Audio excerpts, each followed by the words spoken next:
Hi friends, 30 सितंबर 2024 investors के लिए सुबह की शुरुआत हमेशा वैसी ही थी जैसी हमेशा होती है, लेकिन 9:15 बजे जब मार्केट खुलती है उसके ठीक 3 घंटे बाद में सेंसेक्स 1000 पॉइंट से ज्यादा नीचे गिर चुका होता है और मार्केट में इन्वेस्टर्स के 3.5 लाख करोड़ रुपए पूरी तरह से धुआं हो चुके होते हैं। तो आखिर क्या वजह रही जिसकी वजह से मार्केट इतनी तेजी से गिरा और वो कौन सा रीजन है जो इस मार्केट को इस तरीके के झटके देता है? क्या ये लंबे समय के लिए ऐसा ही चलने वाला है या मार्केट का एक शॉर्ट टर्म करेक्शन है, उसके बाद मार्केट वापस से अपनी स्थिति में दौड़ना शुरू कर देगा? इन सभी क्वेश्चंस का आंसर देंगे इसी वीडियो में, और साथ में ये भी जानेंगे कि वो कौन से 3 स्टॉक्स है जिन पे आपको ऐसी सिचुएशन में अंडर वैल्यूड स्टॉक ढूंढने के लिए नजर रखनी चाहिए। सो दोस्तों, बहुत इंपॉर्टेंट वीडियो है, बहुत यूजफुल वीडियो है, इसलिए पूरा देखें।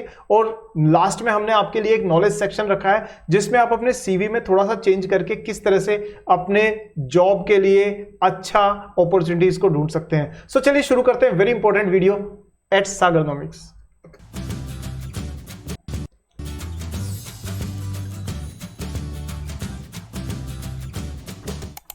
सो दोस्तों, अंडर वैल्यूड स्टॉक्स जो होते हैं वो बेसिकली वो स्टॉक्स होते हैं जिनमें बिजनेस वैल्यू ज्यादा होती है और जिनकी प्राइस हमें कम देनी पड़ती है। यानी ये मानिए कि जैसे वो डिस्काउंट सेल पे मिलने वाली किसी चीज की तरह से है। वैसे भी इन दिनों तो डिस्काउंट सेल का ही सीजन चल रहा है। चलिए अब पहले बात करते हैं कि स्टॉक मार्केट में ऐसी गिरावट आई क्यों। तो उसके दोस्तों 4 कारण थे।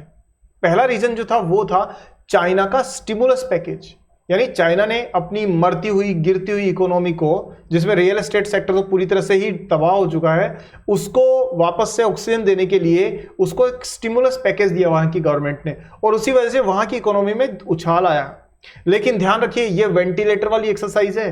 थोड़ी ऑक्सीजन देने से जान कितने दिनों तक बचेगी पता नहीं है। This is a temporary effect.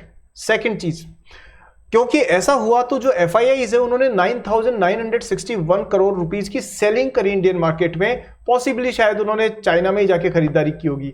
तीसरी चीज कि जो मिडिल ईस्ट में प्रॉब्लम्स चल रही है, वो जो इजराइल और उसके आसपास में जो हूती है हिजबुल्लाह वाला जो कॉन्फ्लिक्ट है, उसकी वजह से ऑयल प्रोड्यूसिंग कंट्रीज की तरफ से सप्लाई में कोई प्रॉब्लम आने की आशंका हो सकती है। और सबसे बड़ी बात है दोस्तों, चौथा रीजन है टाइम करेक्शन। इतने समय से कंटिन्यूअसली स्टॉक ऊपर से जा रहा था, तो कहीं ना कहीं प्रॉफिट बुकिंग के लिए लोगों को मौका चाहिए था, और वो मौका है ये। तो इन 4 कारणों की वजह से दोस्तों स्टॉक मार्केट में इतनी तेज गिरावट आई, और ऐसी बीच बीच में आ सकती है। Don't worry about that. अब बात करते हैं कि ऐसी गिरावट में अंडर वैल्यूड स्टॉक्स हम किस तरह से पिक करते हैं, और आज हम कौन से 3 अंडर वैल्यूड स्टॉक्स के बारे में बात करने वाले हैं, ये सारा अभी हम लोग डिस्कस करने वाले हैं। तो पहले स्टॉक पे नजर डालते हैं दोस्तों, और वो है आपकी स्क्रीन पर यहां पर। दोस्तों, स्टॉक का नाम है हिंदुस्तान जिंक लिमिटेड, और मैं समझता हूं कि कोई भी ऐसा नहीं होगा जिसको इस स्टॉक के बारे में पता नहीं होगा। वेदांता ग्रुप की फ्लैगशिप कंपनी है दोस्तों। 75% जिंक पूरे इंडिया का अकेली ये कंपनी प्रोड्यूस करती है, कोई टक्कर में है ही नहीं। 500 रुपए के आसपास की प्राइस चल रही है, 2.25 लाख रुपए के आसपास मार्केट कैप है इसकी, और ये करीब करीब अपने 52 वीक के हाई और लो के बिल्कुल बीच में ही चल रहा है। डिविडेंड कंपनी ने दिया है दोस्तों कितना, 70%, और वो जाहिर सी बात है कि ये डिविडेंड वेदांता ग्रुप और वेदांता ग्रुप से उनकी जो पेरेंट कंपनी है वेदांता रिसोर्स लिमिटेड, वहां तक जाता है, जिससे ये अपना जो $6 बिलियन का जो कर्जा ले रखा है ना, उसको धीरे धीरे चुकाना शुरू करें। उस पर भी मैं आपको बताऊंगा। वेदांता ग्रुप पे एक अलग से वीडियो बनाएंगे जहां ये देखेंगे कि कैसे उन्होंने 13.875% का जो रेट पर जो लोन लिया था उसको हल्का करने के लिए 10.875% पे नया लोन कैसे लिया है। वो भी एक आने वाले दिनों में वीडियो बनाएंगे। अगर आप चाहेंगे तो जरूर मुझे कमेंट में बताइएगा, मैं पूरा एनालिसिस शेयर करूंगा उस पर। चलिए अभी बात करते हैं हम लोग की यहां पर कंपनी की सेल्स की ग्रोथ 6% के आसपास में है। डेट टू इक्विटी 0.57 है। Don't believe on this figure, this is a wrong figure, क्योंकि यहां पर काफी सारे जो VRL के और कॉर्पोरेट स्ट्रक्चर में ऐसे चेंजेस हैं जिससे डेट टू इक्विटी ज्यादा भी नजर आ सकता है।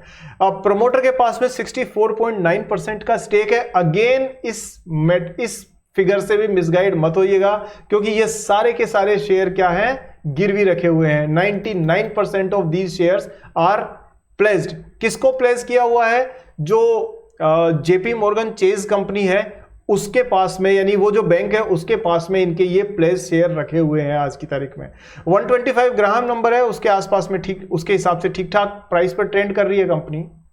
नजर डालें इसके दोस्तों टेक्निकल्स पे, तो आप साफ तौर पे देख सकते हैं कि ये काफ़ी अच्छी रैली इसने दिखाई थी कुछ टाइम पहले, और उसके बाद में दोस्तों ये रैली के बाद प्रॉफिट बुकिंग लगातार होती आई है इसमें, यानी अप्रैल के बाद में ये करीब करीब कितना 290 के आसपास से स्टॉक पहुंचा था, 370 इसने यहां ब्रेकआउट दिया था और उसके बाद में ये पहुंच गया था 794, यानी करीब करीब 800 रुपए के बाद, और उसके बाद से ये लगातार करेक्ट होता हुआ पहुंच गया है 500 रुपए के आसपास। अब बात ये है कि डेली चार्ट में तो आपको क्लैरिटी दिखेगी नहीं इसके अंदर, लेकिन जैसे ही आप स्विच करते हैं वीकली चार्ट पे तो आपको नजर आता है कि ये एक लंबे समय तक चलने वाली रैली का एक हिस्सा है, और प्रॉफिट बुकिंग होने के बाद में लास्ट में ये वापस से अपनी रैली कंटिन्यू करता हुआ नजर आ रहा है। नजर ये रखनी होगी दोस्तों कि 525 अगर ये क्रॉस करके लंबे समय तक रहता है तो ये 800 रुपए 750 से 800 के बीच के इसके नेक्स्ट लेवल तक पहुंच सकता है।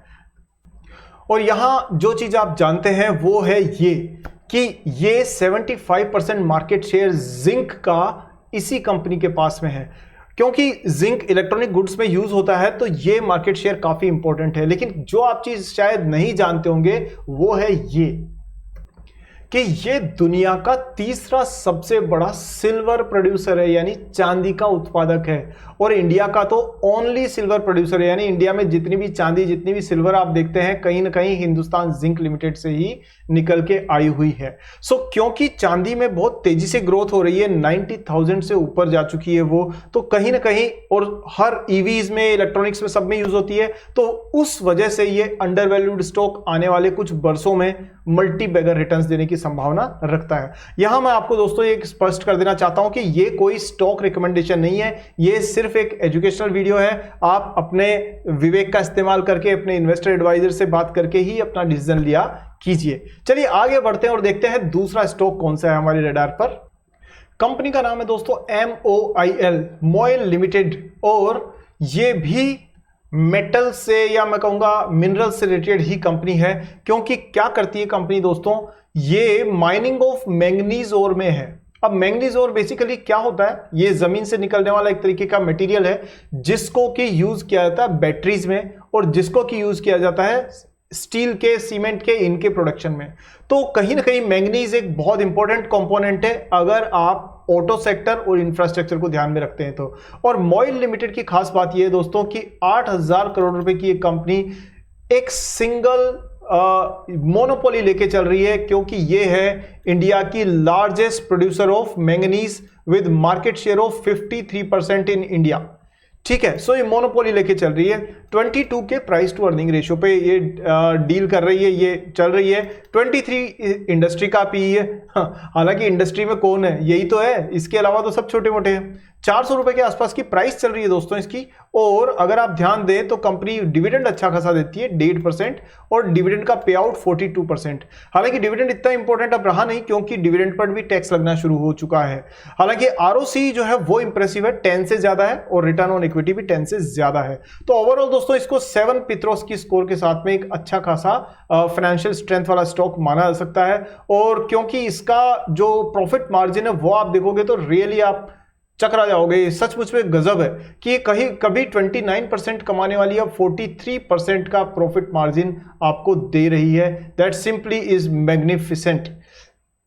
यहां दोस्तों आप साफ तौर पे देख सकते हैं कि इसके प्रोडक्शन में जो चेंजेस आए हैं 1920 में, मतलब 1919 से 20 में ये 12 लाख मीट्रिक टन जो है वो मैंगनीज निकालती थी, और उसके बाद 12 से ये पहुंच गई 17 के आसपास में। इसी तरह से सेल्स में भी ग्रोथ में 11 से और 15 तक पहुंच गया है, और अभी जो साल चल रहा है अभी वाले फर्स्ट क्वार्टर में भी इसने अच्छा नंबर दिखाया है। अगर प्रोडक्शन की बात करें तो ये तेजी से ग्रो हो रहा है, साथ में एक्सप्लोरेशन भी ग्रो हो रहा है दोस्तों इनका।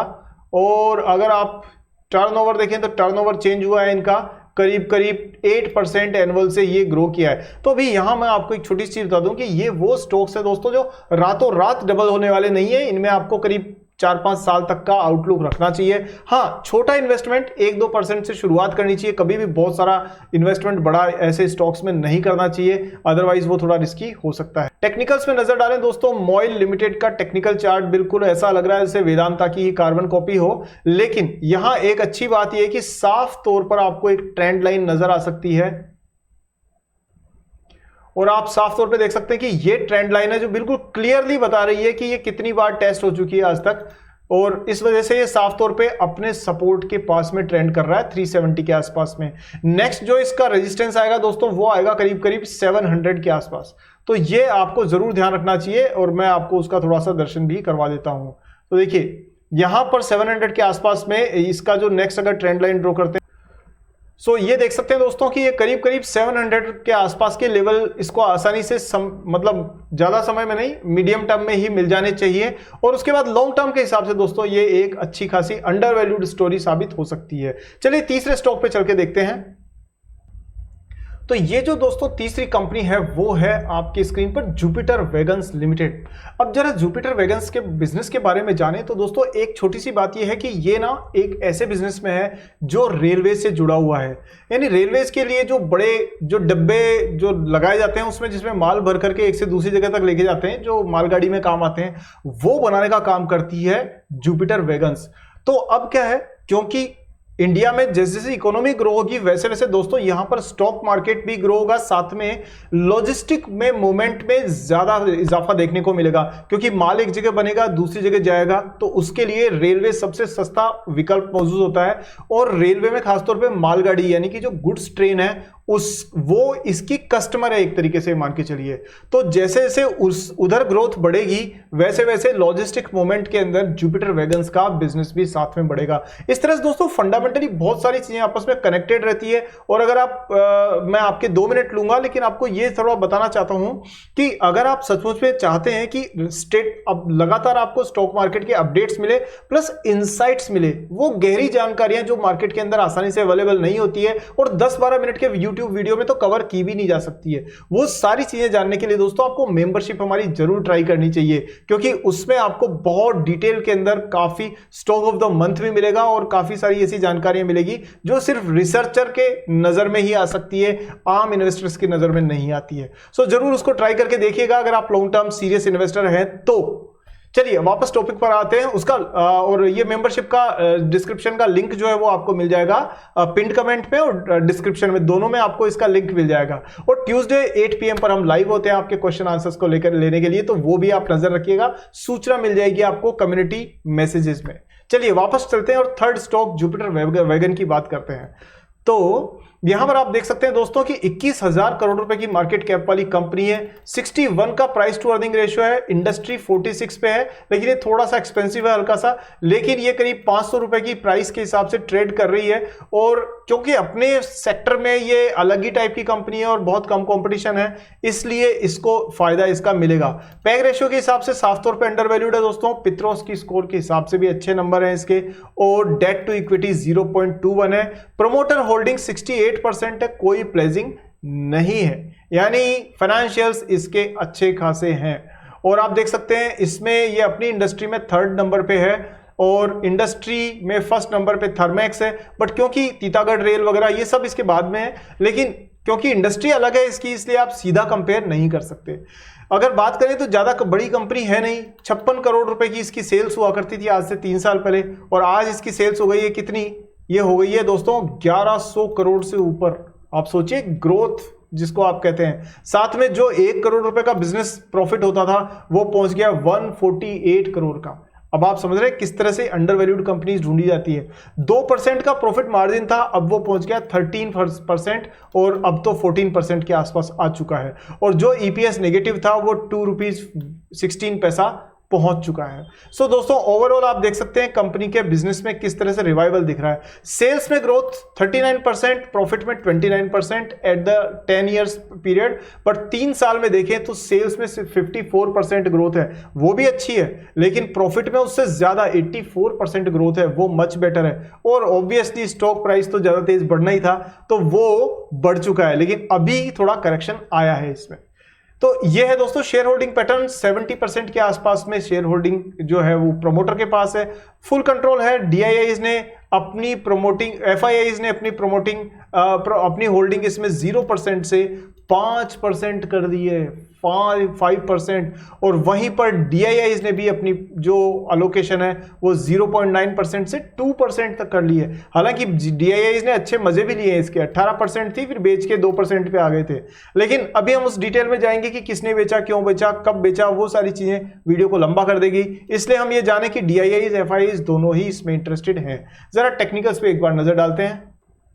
तो वीकली चार्ट पर अगर आप देखेंगे तो जुपिटर वेगन्स का जो चार्ट है वो लगातार हाईज बनाता हुआ आपको नजर आ रहा है, और इस हिसाब से करीब ये 514 है। नेक्स्ट टारगेट इसका 800 से ऊपर होना चाहिए। सो दोस्तों, और ट्रेडिंग वॉल्यूम भी तेजी से बढ़ रहा है, इसलिए इसमें कंटिन्यूअस लॉन्ग टर्म के हिसाब से बुलिश ट्रेंड नजर आने की संभावना इसकी ज्यादा है।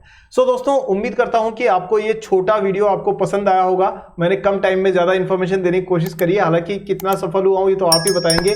तो लेकिन दोस्तों, वीडियो को लाइक करिए, शेयर करिए, चैनल सब्सक्राइब करके बेल आइकन ऑन कीजिए। आपने इतना टाइम दिया उसके लिए बहुत बहुत धन्यवाद। Thank you so much. जल्दी मिलता हूं आपसे।